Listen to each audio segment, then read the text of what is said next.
And to close our session today, we're going to welcome Dr. Thomas Felke. He's a social work scholar, memory care advocate, and expert in healthy longevity. Through research and community engagement, Dr. Felke explores the social determinants of aging, from brain health and physical activity to community support and laughter and purpose. Today, he helps us weave together everything we've heard, offering integrated vision of how we can age with strength, meaning, and joy, because happiness, as he'll remind us, isn't a luxury later in life. It's essential. So with that, Dr. Felke. Good afternoon, everyone. How are we doing? I'm here to wrap you up for today in terms of this before we move into the panel. So first, let me say thank you for taking time out of what I'm sure is your busy schedules to be here with us today, for the Alliance on Aging for bringing this all together, and to my fellow speakers for sharing their knowledge with all of us today. So my job is to bring this all together, and thankfully, I think I may have actually done that in my presentation based on what I've heard the other speakers talk about today. But first, let's address the elephant in the room for me, because if you look up at that slide there, you'll see that I run something called the Shady Rest Institute on Positive Aging. And yes, that's what we call it. It's the Shady Rest Institute on Positive Aging because we were very fortunate to receive two gifts, a $4.1 million gift to support student scholarships and a $5 million gift to actually found this institute. And so with that, when they give you $9.1 million, you call it what they tell you to call it. And that's exactly what we've done. But we're very honored to carry on the legacy of Shady Rest, which was actually an assisted living facility for older adults living at the lower end of the socioeconomic spectrum. So, why positive aging? Why did we go this route? And why is it so important? When we were putting together the Institute and we were trying to think of who we were going to be when we grow up, we kicked around a lot of different ideas for what an institute may or may not look like.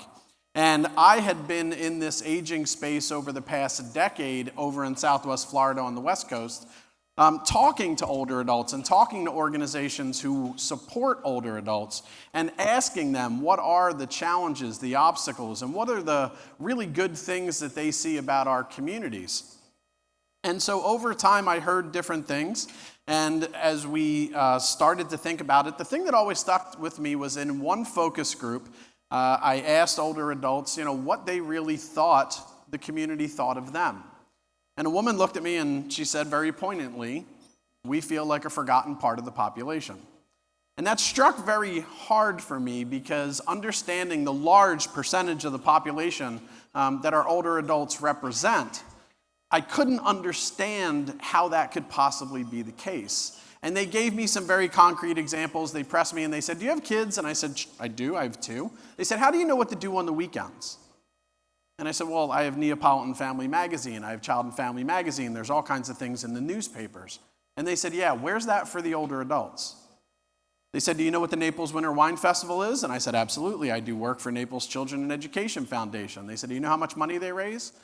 Last year, it was $34 million. The year before that, it was $33 million. Where's that for older adults in our community? And the fact of the matter is, it doesn't exist. We don't have that level of support for our older adult population in the same way that we have it for our children. And that is a problem for us. Because when you look at the population projections for the entirety of the United States, going from 1960 out through 2060, the shape of our population is changing. And I don't just mean weight. I literally mean the shape. We are moving from a pyramid to a pillar.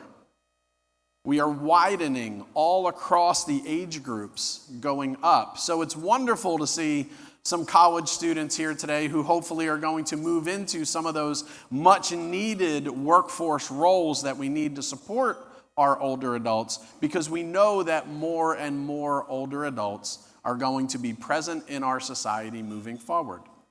And as my colleagues have mentioned, there's a lot of different factors that we need to consider. When we talk about positive aging overall, we generally talk about 5 independent factors, many of which have already been covered: health, cognition, activity, affect, and physical fitness. Now, while we call these independent factors, let's be honest, they're all interrelated. we know that there's a lot of connection between our physical fitness and our affect, our cognition, as Dr. Galvin has pointed out for us here. And we also talk about this avoidance of disease and disability, maintenance of high physical and cognitive function, and sustained engagement in social and productive activities. And so again, when we were researching this and trying to figure out who we were going to be growing up as an institute, this made the most sense.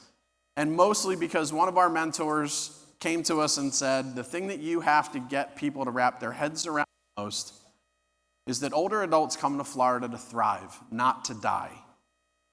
And so we are trying to take that approach, not just in the Institute, but through the work that I know that so many of your organizations are also involved in, just as my colleagues are engaging in similar efforts with their work.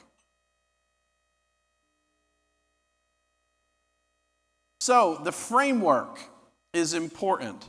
We believe that this positive aging framework is achievable by every member of our community. We talk about it as basically adopting a positive mindset, but it's real hard to just go to older adults and say, just be happy about being older. Just be positive about it. When so often we are lacking a lot of the supports that we need in order for older adults to be able to maintain that quality of life. I did an activity with my students recently in one of my classes. These are mostly 21-year-olds. And I asked them, do you want to live to 100? And most of them said no. And I asked them, why is that? And they gave me varied reasons about outliving loved ones, not wanting to get old and face maybe some disease or impairment throughout their life. And so then I asked them to go up to the board and draw a graph, a line on a graph, for their quality of life over their lifespan. And most of them drew something that looked like an upside-down smile. Started off low, gets better overall, and then as you hit your older age years, drops again. And we talked about that for a little while, and they gave a lot of those same kind of answers that Tammy talked about. That, as you get older, you get a little bit more money, you get to start to do some things in your 20s, and then life hits. And we started talking about mortgage and those types of things, and we start working through that. And then when old age comes, they really saw it as a major decline. Well, then I went up to the board, and I said, well, here's what I hope mine looks like. And I drew an ever-increasing line and then a straight drop-off. And they looked at me and they were like, are you insane? Why would you do that?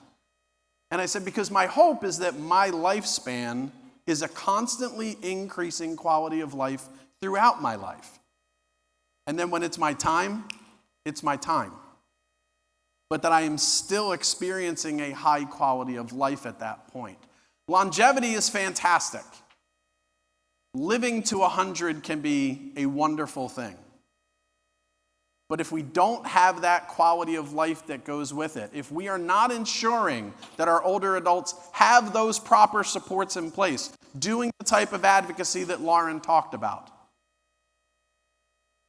then is that really the life that we want to look forward to?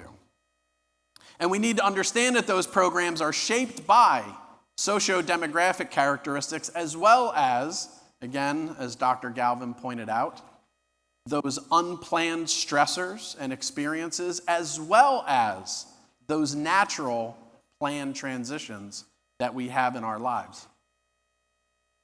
Why this is important is because the positive aging research largely focuses on that longevity side. And it says that if we can carry that positive mindset into our older adult years, we can see some real definitive longevity changes as much as 7.5 years longer, or as much as an 11 to 15% longer lifespan, and reaching age 85. And to Tammy's point, yes, much like my students noted, there can be decline as we get older. Health can be a risk. However, a recent survey, the most recent AARP survey on happiness from 2024, shows that older adults are actually rather happy. About 65% say life is better than they thought it would be. 88% are more comfortable being themselves, and 80% have a strong sense of purpose. So, our focus, and I know the focus of an organization like the Alliance, needs to be in that area. Being those advocates to ensure that we can engage our older adults in a lot of these different strategies, because while these strategies may be personal, they are not obtainable unless we have the proper infrastructure, resources, and financial supports that we know right now are potentially, as Max noted, under attack. So, as a social worker, we always talk about being a voice for the voiceless. And I know that the Alliance is one of those voices, and I'm sure many of your organizations are as well.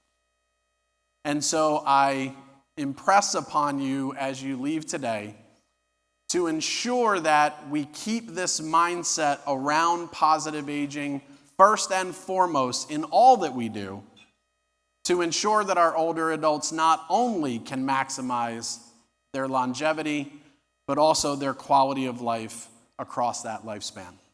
Thank you very much. I appreciate it.